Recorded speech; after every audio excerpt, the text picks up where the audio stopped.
In his Christmas message, Archbishop Kaziimba strongly condemned the acts of violence, particularly those allegedly committed by armed men against citizens during the ongoing campaign period in various parts of the country. The Archbishop urged all stakeholders to respect one another and emphasized the need for the Electoral Commission to fully and independently play its role to ensure free and fair and peaceful elections. 2026 general elections.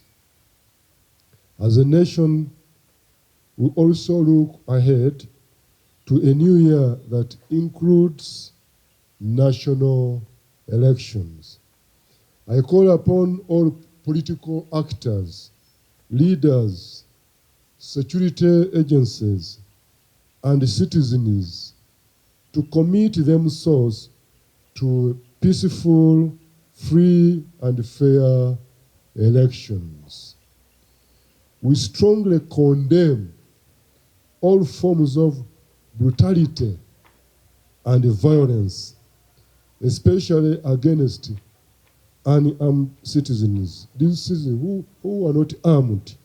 He reminded Ugandans that peace is a shared responsibility and called on security agencies to protect citizens rather than intimidating them. Security agencies are called to protect life and human dignity, not to violate them. Dialogue, tolerance, and mutual respect must guide political engagement so that the electoral processes remain peaceful and credible. Turning to environmental conservation, Archbishop Kaziimba urged Ugandans to protect forests and wetlands, warning that environmental degradation continue to worsen the effects of climate change. We are further reminded of our God-given duty to care for creation. Environmental degradation continues to expose our communities to disasters such as floods and landslides.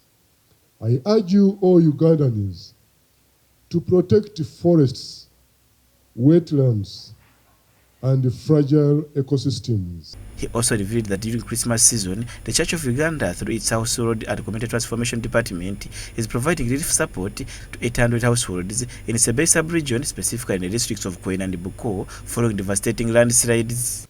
Following the deadly landslides in the Sebe region of eastern Uganda, which claimed lives and left many families without shelter, food, and basic necessities, Church of Uganda launched an emergency humanitarian response through its Directorate of Household and Community Transformation, with funding from ACT Alliance through the Rapid Response Fund.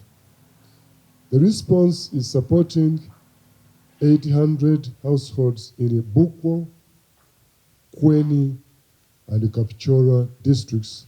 The Archbishop explained that affected families have received essential household items to help them cope up with their current situation.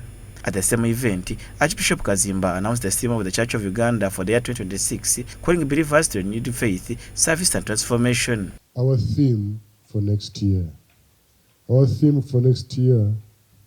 will be, quote, anchored in Christ for unity, stability, and peace. Ephesians chapter 2, 14 to 17. Anchored in Christ for unity, stability, and peace. Meanwhile, the Director of Missions, Reverend Simon Peter Dembelyayesu, highlighted achievements of the Directorate in 2025, noting that intercessory prayer has continued to grow and gain momentum across the Church of Uganda.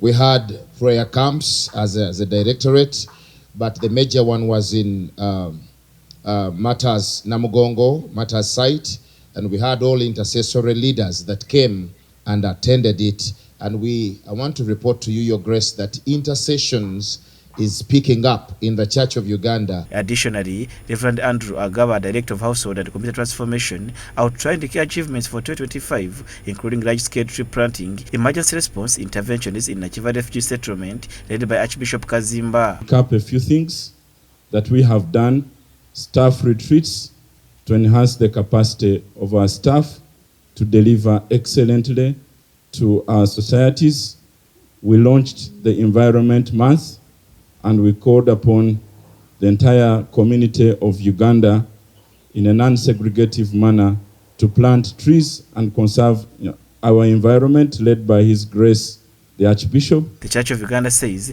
these efforts reflect its commitment to spiritual growth, peace building, environmental protection, and community transformation across the country. Julius Mhomza, Church of Uganda Family TV, News at 8. Sam Megade.